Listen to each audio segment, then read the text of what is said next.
జీవుల యొక్క మనుగడకు కావలసిన అవసరాల్లో ముఖ్యమైనవి 3 మాత్రమే. అంటే మనం జీవితం కొనసాగించాలి, మనుగడ అంటున్నాడు. జీవుల మనుగడ కొరకు మన అవసరాలలో మనకు కావాల్సినవి వాటిలో ముఖ్యమైనవి 3 మాత్రమే. అందులో మొదటిది ఆహారం, రెండవది ఆశ్రయం, మూడవది సహచర్యం. మనకు ఆహారం కావాలి, మనకు జీవులన్నిటికీ అన్ని జీవులకు ఆహారం కావాలి.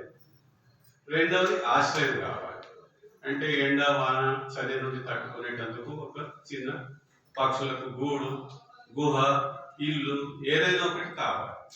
అవి లేకుండా మనం ఉండలేము. మూడవది సహచర్యం కూడా కావాలి, తోడు. ఆడజీవులకు మగజీవులు, మగజీవులకు ఆడజీవులు సహచర్యం అనేది కావాలి, లేకుండా వాటిగా ఉండలేదు. మానవుడు కూడా వీటికి అతీతంగా లేడు. మానవునికి కూడా ఈ 3తో పాటు ఇంకోటి కావాలి. అదేంటి? బట్టలు. మిగతా జీవులకు బట్టలు అవసరం లేదు, కానీ మానవునికి మాత్రం ఆహారం కావాలి, ఆశ్రయం కావాలి, సహచర్యం కావాలి, దానితో పాటు బట్టలు కావాలి. అయితే ఈ నాలుగింటి కొరకే మనం ఈ భూమిపైన అవతరించాము. ఈ నాలుగింటిని సమకూర్చుకునేటందుకే మనం ఈ భూమిపైన పుట్టామా? దీని కొరకే మనం ఇక్కడికి వచ్చామా? లేదు. అట్లా వచ్చి ఉంటే ఎన్నో జీవులు, కోట్లాది జీవులు ఈ భూమిపైన ప్రతిరోజు పుట్టుతున్నాయి, కొంతకాలం జీవిస్తున్నాయి, ఆ తర్వాత అవి మరణిస్తున్నాయి. పుట్టిన ప్రతి జీవికి మరణం అనేది ఉంది. అయితే పుట్టుక మరణం మధ్యన మనం ఏమి సాధించామనేదే ముఖ్యం. మిగతా జీవులు ఎన్నో పుట్టాయి, వాటి దాఖలాలు లేవు. అవి ఏం చేశాయి? సమాజం కొరకు ఏం చేశాయి, దేశం కొరకు ఏం చేశాయి, ఎక్కడ కూడా వాటి దాఖలాలు లేవు. ఎంత పెద్ద సింహమైనా, ఎంత పెద్ద ఏనుగైనా, చిన్న జీవులైనా, కీటకాలైనా, సూక్ష్మజీవులైనా వాటి జనగణన అనేది లేదు, సెన్సెస్ అనేది లేదు. ఎన్ని పుట్టాయి, ఎన్ని చనిపోయినాయి. ఎందుకంటే వాటి పరిగణలోకి తీసుకోలేదు. మానవుడు మాత్రమే మిగతా జీవుల కంటే బుద్ధి అనేది కలిగి ఉన్నాడు. అందుకొరకే అతడు మిగతా జీవుల వలె కేవలము ఆహారం కొరకు, ఆశ్రయం కొరకు, సహచర్యం కొరకు ఇక్కడ పుట్టలేదు. వీటిని పొందేటందుకు పుట్టలేదు, వీటి కొరకే అతడు పుట్టలేదు. దీనితో పాటు ఆయన ఈ దేశం కొరకు, తన సమాజం కొరకు, ఇతరుల కొరకు ఏదైనా పాటుపడినప్పుడే అతని పేరు అజరామరంగా ఉంటుంది. ఈనాడు చూడండి, మనం వందల సంవత్సరాల క్రితం పుట్టిన రాముని మనం స్మరిస్తున్నాం, 800 సంవత్సరాల క్రితం పుట్టిన బసవేశ్వరుడు స్మరిస్తున్నాం, శివశరణులను స్మరిస్తున్నాం. ఎందుకు? వారు మిగతా జీవుల వలె తన కొరకు కాకుండా సమాజం కొరకు, దేశం యొక్క శ్రేయస్సు కొరకు, ఈ ప్రకృతి సంపదను కాపాడేటందుకు తమ ప్రాణాలను సమర్పించారు, త్యాగం చేశారు తమ ప్రాణాలను. అందుకే వారు చిరస్మరణీయులుగా ఉండిపోయారు. మానవుని జీవితం కేవలం ఈ 4 కొరకే పరిమితం కాకూడదు అని ఆనాడు శివశరణులు కూడా ప్రబోధించారు. మహాత్ములందరూ కూడా ప్రబోధించారు. త్యాగబుద్ధి అనేది మానవునికి మాత్రమే ఉంది, మిగతా జీవులకు లేదు. అయితే ఆ త్యాగబుద్ధి రాను ఏమైపోతున్నది? స్వార్థ బుద్ధిగా మారుతున్నది. స్వార్థం పెరుగుతున్నది. రోజు రోజుకు స్వార్థం పెరిగిపోవడం వలన మన లోపల రాగద్వేషాలు పెరుగుతున్నాయి. అంటే అంటే నేను, నాది, నా వారు ఇంతకే పరిమితం అయిపోతున్నాం. ఇది దాటి అవతలికి పోలేకపోతున్నాం. అట్లా కాకుండా మనం జీవించాలి, మనతో పాటు ఇతరులు కూడా జీవించే అవకాశం మనం కల్పించాలి. మన కొరకే కాకుండా మన సమాజం కొరకు, ఈ దేశం కొరకు మనం పాటుపడినప్పుడే మన పేరు చిరస్మరణీయంగా ఉండిపోతుంది. దీని కొరకు కోట్ల రూపాయలు వెచ్చించే అవసరం లేదు. మీకున్న సమయంలో కొంతకాలం సమాజ సేవ కొరకు వెచ్చించడం మాత్రం. అన్ని మనకు సమకూర్చుకున్న తర్వాత, అంటే మన కనీస అవసరాలు ఏవైతే ఉన్నాయో, ఆహారం కానీ, ఆశ్రయం కానీ, సహచర్యం కానీ, ఇంకా బట్టలు కానీ, ఇంకా సంపద కానీ, ఇవన్నీ సమకూర్చుకున్న తర్వాత మనిషికి ఏమైపోతుంది? నిద్ర కరువైపోతుంది. ఇవన్నీ చేకూరినాయి అనుకోండి, ఇంకా వీటిని ఏ విధంగా కాపాడుకోవాలి, లేదా దీన్ని ఇంకా ఏ విధంగా పెంచుకోవాలి అనే తపనలో ఆయన ఏం తింటున్నాడో అని తెలియదు, ఆయనకు నిద్ర పట్టదు. మరి ఇంత ఉండి కూడా సౌఖ్యవంతమైన జీవితాన్ని ఆస్వాదించలేకపోతున్నాడు. ఎందుకంటే భౌతిక అవసరాలన్నీ సమకూర్చుకున్నాడు, కానీ మానసిక వ్యధకు గురి అవుతున్నాడు. ఎందుకంటే నేను కష్టపడి సంపాదించిన ఆస్తిపాస్తులు కానీ, సంపద కానీ, ఇది నా పిల్లలకు దక్కుతుందా దక్కరా, నా వారసులకు దక్కుతుందా దక్కరా, దక్కినా వాళ్ళు దాన్ని అదే విధంగా ఉంచుకుంటారా ఉంచుకోరా, లేదా పోగొట్టుకుంటారా అనే ఆలోచనలో ఆయనకు ఏంటంటే మనసుకు ఇవన్నీ సమస్యలు పట్టి పీడిస్తాయి. నిద్ర పట్టదు. ఇవన్నీ ఉండి కూడా నిద్ర పట్టినప్పుడు మనిషికి అప్పుడు వైరాగ్యం అనేది వస్తుంది. వైరాగ్య భావన అనేది అప్పుడు మొదలవుతుంది. వైరాగ్యం వచ్చినప్పుడు, వైరాగ్య భావన మనలో కలిగినప్పుడు మరి మానసిక శాంతి అనేది మనకు ఎక్కడ లభిస్తుంది అనే ఆలోచన తటస్థిస్తుంది. అప్పటి వరకు ఆ ఆలోచన రాదు. మనం సంపాదనలోనే ఉంటాం, 24 గంటలు కూడా సరిపోవు. అవన్నీ ఉండి కూడా వాటిని అనుభవించలేకపోయినప్పుడు వాటి మీద విరక్తి ఏర్పడుతుంది. అప్పుడు వైరాగ్య భావన వస్తుంది. మానసిక శాంతి పొందేటందుకు గుళ్ళు, గోపురాలు, ఆశ్రమాలు, తీర్థక్షేత్రాలు తిరగడం ప్రారంభిస్తాయి. ఎక్కడ కూడా మనకు మనశ్శాంతి లభించదు. అది ఎక్కడనో లేదు, మనలోనే ఉంది. భక్తి మార్గం ద్వారా ఆ మానసిక శాంతిని పొందవచ్చు అని మన మహాత్ములందరూ కూడా ప్రబోధించారు. భక్తి మార్గం ద్వారా మనము ఒక మానసిక శాంతిని పొందొచ్చు. అంతేకాకుండా ఆత్మానందాన్ని కూడా పొందవచ్చు. ఈ సంపద ఏదైతే ఉందో అవి మనకు భౌతిక సుఖాన్ని ఇస్తాయి తప్ప మానసిక శాంతిని ఇవ్వవు. మానసిక శాంతి ఇలాంటి ఒక సామూహిక ప్రార్థన సభలు కానివ్వండి, లేదా మహాత్ముల యొక్క సందేశాలు వినడం ద్వారా కానివ్వండి, ధార్మిక గ్రంథాలు చదవడం ద్వారా ఈ మానసిక శాంతిని మనము పొందవచ్చు. అయితే దానికి భక్తి మార్గాన్ని అనుసరించాలి, భక్తులను కావాలి. భక్తుడు అంటే కేవలం లాంఛనాలతోనే మనం భక్తులు కాము. నుదిటిపై విభూతి, ఎడ మీద ఇష్టలింగము ధరించిన రోజు లింగ పూజ చేసుకోవడం, గుళ్ళు గోపురాలు క్షేత్రాలు దర్శించడం ఈ భక్తుని లక్షణాలు కాదు. ఇది ఒక క్రియ మాత్రమే. దీంతో పాటు మరి మనకు మానసిక శాంతినిచ్చేది, ఆత్మకు శాంతిని చేకూర్చేది, ఆత్మానందాన్ని ఇచ్చేది ఏది అనేది మనకు శివశరణులు ఎంతో చక్కగా ప్రబోధించారు. దీనికి మాత్రమే మనం పరిమితం కాకూడదు. దీనికి మాత్రమే పరిమితం అయితే మన జీవితాన్ని మనం ఆస్వాదించలేము.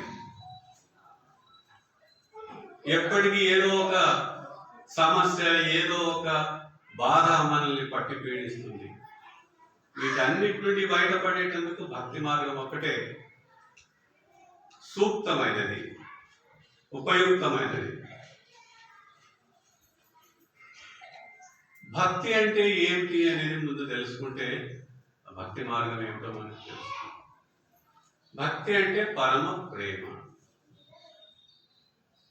పరమ ప్రేమ అనేది మిగతా ప్రేమకు కొంచెం భిన్నంగా ఉంటుంది.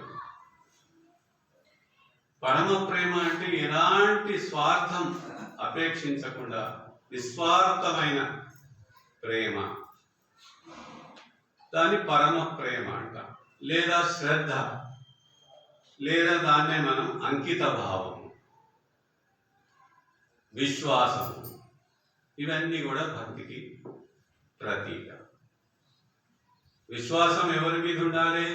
ముందు మన కుటుంబ సభ్యుల మీద మనకు విశ్వాసం ఉండాలి. ఆ తర్వాత పరమాత్ముని మీద మనకు అచంచలమైన విశ్వాసం ఉండాలి. ఏదైనా మనకు ఆపదలు వస్తాయి, కష్టాలు వస్తాయి, ఆ పరమాత్ముడు నన్ను రక్షిస్తాడు అనే విశ్వాసం, నమ్మకం మనకు ఉన్నప్పుడే మనము ఆ సమస్యల నుండి బయటపడగలుగుతాం. ఏం చేయాలో మనకు ఏమి తోచదప్పుడు దానికి పరిష్కారం ఏమిటో అది తనంతట తానే మన మెదడులో అది వచ్చేస్తుంది. ఆ సమస్య నుండి మనం బయటపడతాం. ఇక భక్తి మార్గాన్ని మనం అనుసరించాలి. భక్తులం దాని ద్వారా మనం ఒక అనుభూతిని పొందాలి. ఇప్పుడు భక్తి మార్గాన్ని అనుసరిస్తే దాని నుండి ఏం లాభం ఉంది అని ముందు ఆలోచిస్తాం మనం. అంటే మనకు మానసిక శాంతి అనేది ఈ భక్తి మార్గాన్ని అనుసరించినప్పుడు మనకు తప్పకుండా లభిస్తుంది. దీని కొరకు ఏమైనా నియమాలు ఉన్నాయా? మరి దీని కొరకు మనం ఎవరిని ఆశ్రయించాలి? ఈ మార్గదర్శకులు ఎవరు మనకు అంటే బసవాది ప్రముఖులు రాసిన వచనాలు ఏవైతే ఉన్నాయో అవి వారి అంతరాత్మ నుండి వచ్చిన అనుభవాలు. అనుభవానికి ఇక్కడ తేడా ఉంది. అనుభవం అంటే ఇంద్రియాలకు సంబంధించింది, అంటే ఇంద్రియాలను ఏవి తృప్తిపరుస్తాయో వాటిని అనుభవం అంటారు. ఉదాహరణకు ఇప్పుడు ఏదైనా తీపి పదార్థం ఉంది, దాన్ని తిని చూస్తే దాని రుచి నాలుక గ్రహిస్తుంది, మనకు ఒక అనుభూతి కలుగుతుంది, అనుభవం కలుగుతుంది, ఇది తీయగా ఉంది అని. అట్లా షడ్రుచులు, ఉప్పు, తీపి, పులుపు, ఇవన్నీ కూడా గుర్తించేది ఇంద్రియాలు మాత్రమే. షడ్రుచులు అంటే నాలుక గుర్తిస్తుంది. ఇంకా మన లోపల ఉండే పంచేంద్రియాలు ఏవైతే ఉన్నాయో అన్ని మనం కంటి ద్వారా చూస్తున్నాము, చెవుల ద్వారా వింటున్నాము, చర్మం ద్వారా మనకు స్పర్శ కలుగుతున్నది. ఈ పంచేంద్రియాలు ద్వారా మనం ఏదైతే అనుభవిస్తున్నామో, అంటే ఏదైతే మనం ఆస్వాదిస్తున్నామో దాన్ని అనుభవం అంటాం. అది కొంత సుఖాన్ని ఇస్తుంది. అనుభవం మాత్రం దీనికి భిన్నంగా ఆత్మకు తృప్తి పరిచేది అనుభవం. ఆత్మతో సంబంధం ఉంది, ఇంద్రియాలతో సంబంధం కాదు. ఇది ఆత్మకు సంబంధించింది. ఈ అనుభవం మనం పొందేటానికే ఇక్కడ అంత సమావేశమైంది. శరణుల వాణి ఏదైతే ఉందో అది మనకు ఈ కృత్రిమ లేదా భౌతికమైన అనుభవం నుండి అనుభావం వైపు తీసుకుని వెళ్తుంది. ఈ అనుభవాన్ని పొందేటందుకే మనము భక్తి మార్గం అనుసరించాలి. దాని కొరకు మనం కేవలం యాంత్రికంగా ఏదైనా చేయాలా అంటే జపము తపము చేయడము, మంత్రోచ్చారణ చేయడము, తీర్థక్షేత్రాలను దర్శించడము, దీనివల్ల కూడా కొంత మానసిక శాంతి లభిస్తుంది. కానీ అది క్షణభంగురం మాత్రమే, అప్పుడు మాత్రమే ఉంటుంది. ఆ తర్వాత మళ్ళీ మన సమస్యలు ఏవైతే ఉన్నాయో, మన ఉద్యోగపరమైన సమస్యలు కావచ్చు, లేదా కుటుంబపరమైన సమస్యలు కావచ్చు, లేదా వ్యాపారపరమైన సమస్యలు కావచ్చు, అవి మళ్ళీ మనల్ని చుట్టుకుంటాయి. మళ్ళీ మనం మన సహనాన్ని కోల్పోతాము. మనం ఏదైతే ఒక మానసిక శాంతిని కోరుకుంటున్నామో అది మనల నుండి దూరం అయిపోతుంది. దీని కొరకు ఏం చేయాలి అంటే శరణులు ఎన్నో వచనాలు రాశారు, వేలాది వచనాలు ఉన్నాయి మనకి. ఆ వచనాలను మనం మూడు రకాలుగా విభజించవచ్చు. ఆధ్యాత్మిక పరమైనవి, నైతిక పరమైనవి, సామాజిక పరమైనవి. మీకు ఏది సమస్య ఉంటే దానికి సంబంధించిన వచనం మీరు చదవచ్చు. మీకు భక్తి మార్గంలో ముందుకు పోయేదంటే ఆధ్యాత్మిక పరమైన వచనాలు, లేదా మీరు నైతిక విలువలు ఏవి మనం మన జీవితంలో అలవర్చుకోవాలి అని తెలుసుకునేటందుకు ఆ నైతిక సంబంధమైన వచనాలను మీరు చదివి తెలుసుకోవచ్చు, వాటిని ఆచరణలోకి తీసుకొని రావచ్చు. సామాజిక పరమైన సమస్యలు ఏమైనా ఉంటే వాటిని పరిష్కరించేటందుకు కూడా శివశరణులు ఎన్నో వచనాలు అనుభవపూర్వకంగా రాసినవి ఉన్నాయి. నేను కూడా ఆరంభంలో సారకునిగా ఉన్నప్పుడు భక్తి మార్గంలో ముందుకు వెళ్ళేటందుకు ఏం చేయాలి, రోజు ప్రొద్దున్నే మస్కులు లేచి లింగ పూజ స్నానం చేసి లింగ పూజ చేసుకుంటే మంచిదా, లేదా ఇంకేం చేయాలి, ఏదైనా సామాజిక కార్యక్రమంలో పాల్గొంటే మంచిదా అనే సందిగ్ధంలో పడేవాడిని. ఎందుకంటే శరణుల వచనాలు చదువుతుంటే ఏ వచనాన్ని మనం నిత్య జీవితంలో అలవర్చుకోవాలనో తెలియదు. అన్ని వచనాలు ఆచరించదగినవే.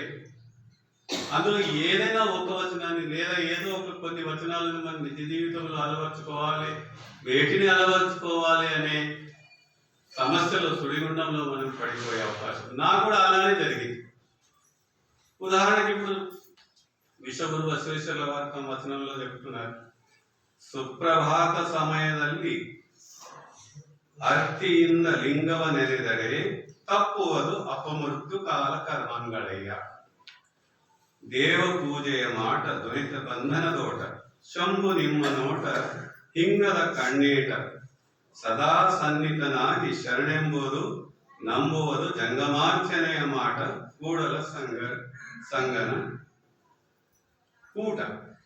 ఇది విశ్వగురు బసవేశ్వర వారి. అంటే సుప్రభాత సమయంలో తొందరగా ప్రొద్దునే లేచి ఆ పరమాత్మని మనం స్మరించాలి. అట్లా మనం స్మరిస్తే అపమృత్యు ఏదైతే ఉందో, అనుకోకుండా జరిగే మృత్యు ఏదైతే ఉందో దాని నుంచి మనం తప్పుకోవచ్చు. లేదా కాలకర్మంగా ఏవైతే ఉన్నాయో, విపత్తులు ఏవైతే ఉన్నాయో వాటి నుంచి మనం తప్పుకోవచ్చు. దేవ పూజయ మాట అంటే ఇష్టలింగ పూజ చేసుకుంటే ఆ ఆనందం ఏదైతే ఉందో, ఆ సౌందర్యం ఏదైతే ఉందో అది మనకు దురిత బంధన తోట అన్ని పాపాల నుండి విముక్తి చేస్తుంది. శంభు నిమ్మ నోట అంటే ఇష్టలింగాన్ని మనం తదేక దృష్టితో వీక్షించాలి, చూడాలి. అట్లా చూడడం వల్ల తనువు ఏదైతే ఉందో అంటే ఒక తృప్తి అనేది మనకు మిగులుతుంది, ఏకాగ్రత భావం అనేది మనలో పెరుగుతుంది. ఇది సాధ్యమా? నేను రోజు ఇట్లా చేయగలనా? మస్తులు లేవడం, లింగ పూజ చేసుకోవడం నాతో సాధ్యమవుతుందా? ఇది నాకు ఆచరణయోగమైనది కాదేమో అని నేను ఆ విధంగా భావించి ఈ వచనం వైపు నేను ఎక్కువ దృష్టి సారించలేదు.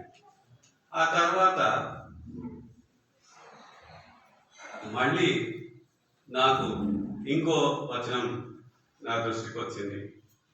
దాన్ని గిట్ట నేను అనుసరిస్తే భక్తి మార్గంలో ముందుకు పోగలనేమో అనే ఒక ఆలోచన నాకు కలిగింది, నమ్మకం కుదిరింది. ಭಕ್ತ ಶಾಂತನಾಗಿರಬೇಕು. ತನ್ನ ಕುರಿತು ಬಂದ ಠಾವಿನಲ್ಲಿ ಸತ್ಯನಾಗಿರಬೇಕು. ಭೂತಹಿತ ಹಿತವ ವಚನವು ನುಡಿಯಬೇಕು. ಜಂಗಮದಲ್ಲಿ ನಿಂದೆ ಇಲ್ಲದೆ ಸಕಲ ಪ್ರಾಣಿಗಳ ತನ್ನಂತೆ ಭಾವಿಸಬೇಕು. ತನುಮನ ಧನವು ಗುರುಲಿಂಗ ಜಂಗಮಕ್ಕೆ ಸವಿಸಬೇಕು. ಅಪಾತ್ರ ದಾನವ ಮಾಡಲಾಗುವುದು. ಸಕಲೇಂದ್ರಿಯಗಳ ತನ್ನ ವಶವ ಮಾಡಬೇಕು. ಇದು ಮೊದಲಲ್ಲಿ ಬೇಹ ಶೌಚ ನೋಡ. ಲಿಂಗವ ಪೂಜಿಸಿ ಪ್ರಸಾದವ ಪಡೆದವರೇ ఎనగిదే సాధన కూడల చెన్న సంగమ దేవాని చెన్నబసవేశ్వర్ల వారు చెప్తున్నారు. ఈ విధంగా చేస్తే ఇది లింగ సాధన. భక్తను శాంత చిత్తుడై ఉండాలి. భక్తుడు తాను ఏ స్థానంలో ఉన్నాడో, ఏ పదవిలో ఉన్నాడో, ఆ స్థానంలో, ఆ పదవిలో, ఆ హోదాలో సత్యనిష్ఠుడై ఉండాలి. ఇక ఏదైతే గతంలో జరిగిన సంఘటనలను కానీ, ఆ విషయాలను కానీ, వాటి అంటే పాజిటివ్గా సకారాత్మకంగా మాట్లాడాలి. నకారాత్మకంగా మాట్లాడకూడదు. ఎదుటి వారికి వారి ఏదైతే నిష్ఠ ఉందో దానికి భంగం కలుగుతుంది.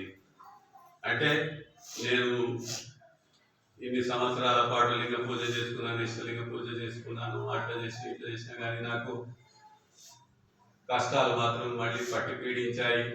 ఇవి నకారాత్మకమైనది.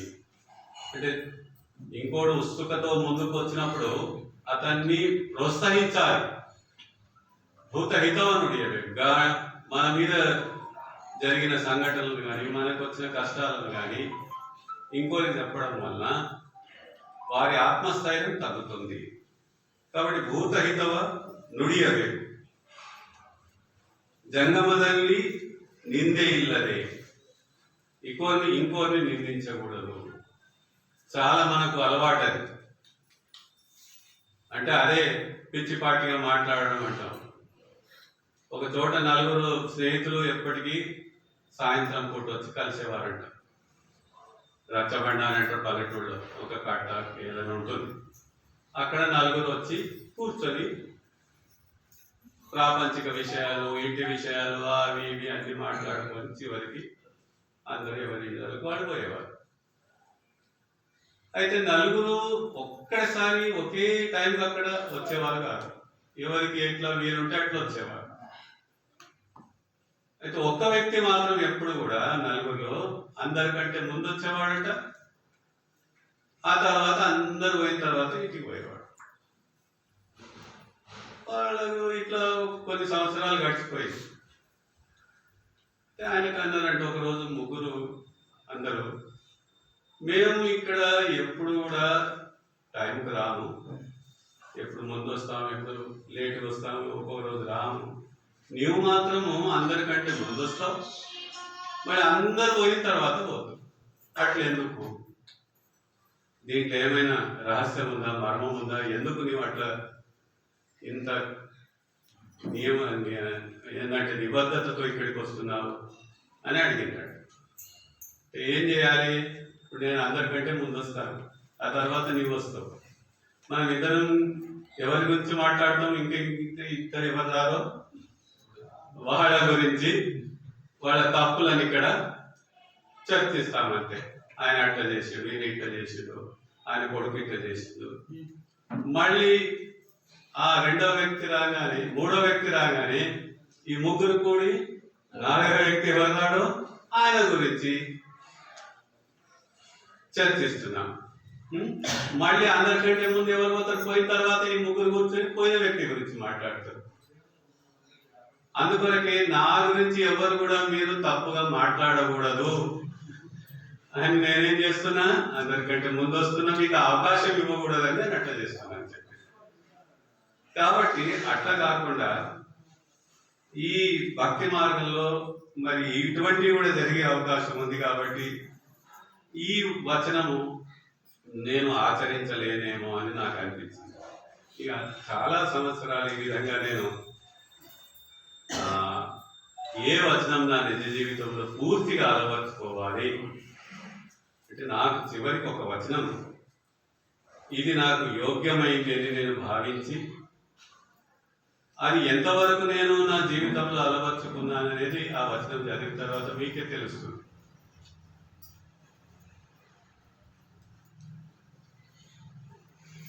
ఇది విశ్వగురు బసవేశ్వరుల వారి వచనము. ಕಂಡ ಭಕ್ತರಿಗೆ ಕೈ ಮುಗಿವಾತನೇ ಭಕ್ತ.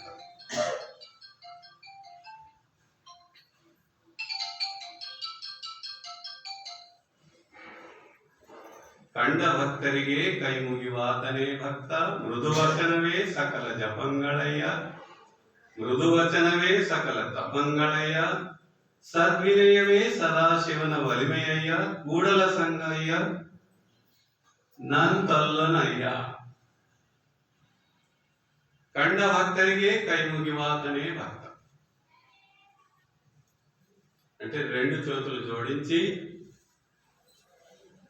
శరణు శరణార్థి అని అంటున్నాం ఇప్పుడు, లేదా నమస్కారం ఏదో ఒకటి అంటే కండ భక్తరికి అంటే ఎదురుగా ఎవరైనా వస్తే ముందు ఆయనే. ఇప్పుడు మనం మన హోదా, మన ఆస్తి, మన అంతస్తు వాటి గురించి ఆలోచిస్తాం. నాకంటే చిన్నవాడు, ఆర్థికంగా బలహీనుడు, అనుభవంలో చిన్నవాడు అని ఆయన నుంచే మనం నమస్తే ఆశిస్తాం. ఆయనే ముందు నాకు నమస్తే పెట్టాలి, ఆయనే ముందు నాకు నమస్కారం అనాలి, ఆయనే నాకు ముందు శరణు శరణార్థి అనాలని ఆశిస్తాం. అట్లా జరగకపోతే భంగపడతాం. నేను ఇంత గొప్పవాణి కానీ నన్ను చూసి కూడా చూడనట్టు పోయిండు అని.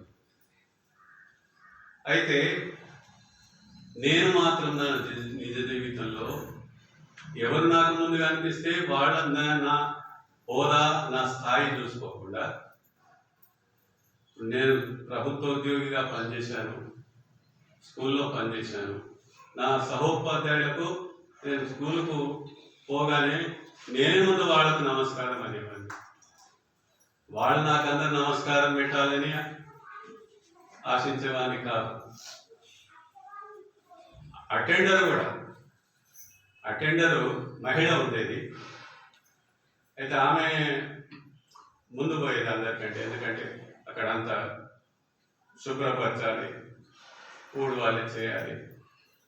నేను పోగానే ముందు ఆమె చూడకపోయినా కూడా నమస్తే పాపమ్మ అని నేనే ముందు నమస్తే పెట్టేవాడు. సార్ అట్లెట్లా మీకు నేను నమస్తే పెట్టాలి, మీరట్లా నాకు నమస్తే ఎట్లా అనేది పాపమ్మ. ఇక్కడ మేము అందరం ఉద్యోగులు, హోదాలు వేరే ఉన్నాయి అంతేగాని అంటే ఇది ఒక నిబంధన లేదు కదా. సహోపాధ్యాయులందరూ ప్రధాన ఉపాధ్యాయులకు నమస్కరించాలి, అటెండర్లు మిగతా సహోపాధ్యాయులకు అందరికీ నమస్కరించాలని నియమం ఏమీ లేదు. అందరం మానవులమే, తోటి మానవులమే. అందరం అక్కడ బాధ్యతలను పంచుకున్నాం అంతే. ఉద్యోగం ఒకటే, స్కూల్లో పనిచేయడం, బాధ్యతలు పంచుకున్నాం, అందులో తప్పేమీ లేదు అని అట్లా చేసేవారు. అయితే దాని నుంచి నాకు ఒక ఆత్మతృప్తి కలిగింది. అంటే ఒక కింకరత్వం.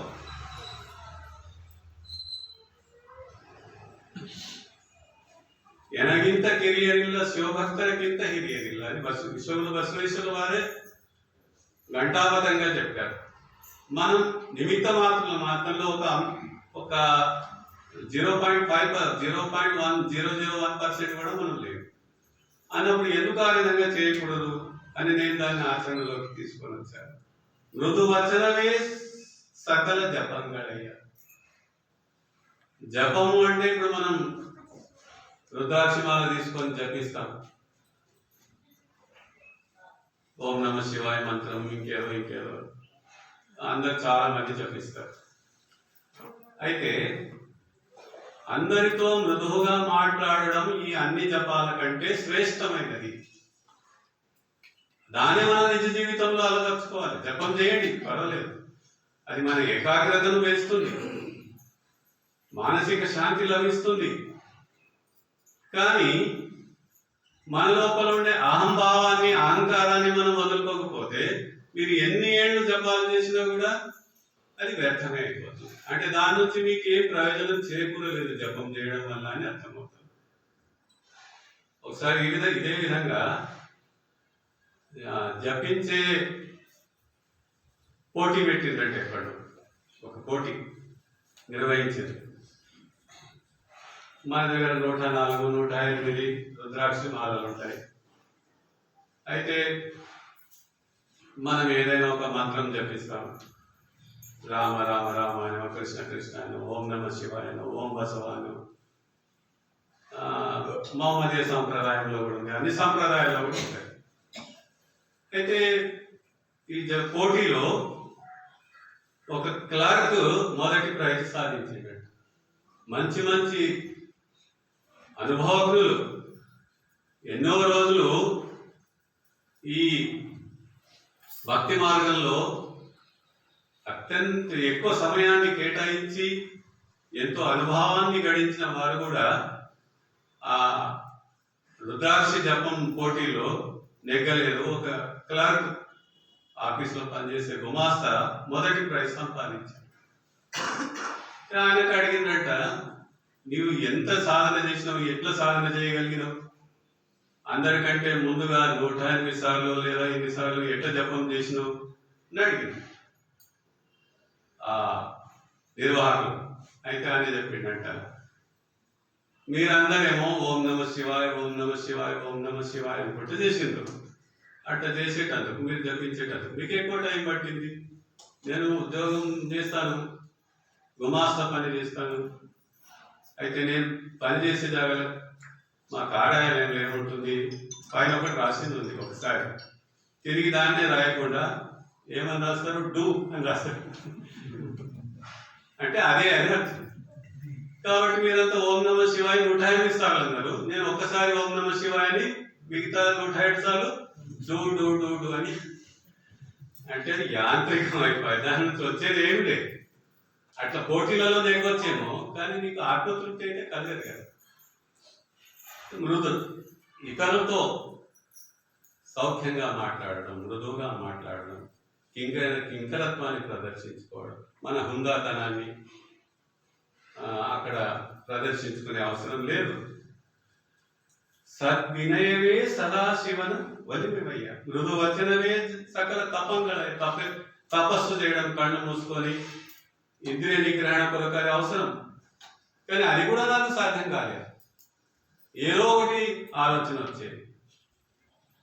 కాబట్టి ఇవన్నిటికంటే సులభమైన మార్గం ఏదైనా ఉందా అంటే నాకు తోచింది ఒకటే. ఎవరు నాకు కనబడితే వాళ్ళకు ముందుగా నమస్కరించడం, అందరితో మృదువుగా మాట్లాడడం, విదేశీయులుగా ఉండడం. ఇక ఎందుకంటే కూడల సంగయ్య నంతల్లదల్లనయ్య, ఇది కాకుండా ఇంకేదానికి అవసరం లేదు అని విశ్వేశ్వర వారే మనకు ప్రబోధించారు.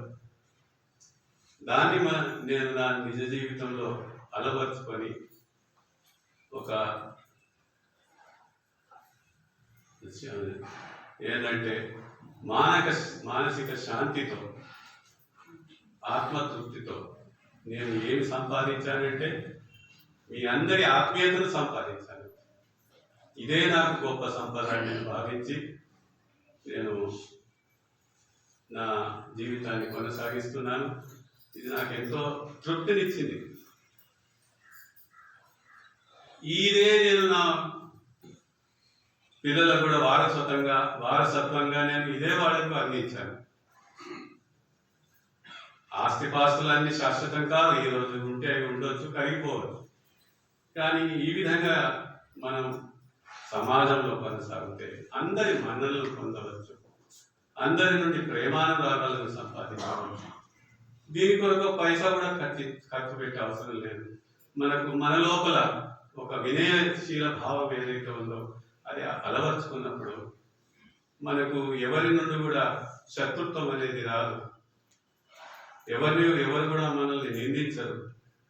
ఎవరు కూడా మనల్ని మన నుంచి ఏది కూడా ఆశించడం. చాలా సమాజంలో మనం అందరి మన్నలను పొందే సులభమైన మార్గం ఇదని భావించి నేను దీన్ని ఆచరణలోకి పెట్టాను. ఇంకా ఇందులో నేను ఎంతవరకు సఫలీకృతునయ్యాననేది అది మీ విఘ్నతకే వదిలేస్తున్నాను. ఎందుకంటే ఇది నా గురించి నేను గొప్పగా చెప్పుకోవడం కాదు, నా స్వీయానుభవాన్ని మీ ముందు ఉంచాను అంతే. నా స్వీయానుభవాన్ని ఈరోజు మీ ముందు ఉంచుకునే అవకాశం ఈరోజు మీరందరూ నాకు కల్పించినందుకు అందరికీ శరణు.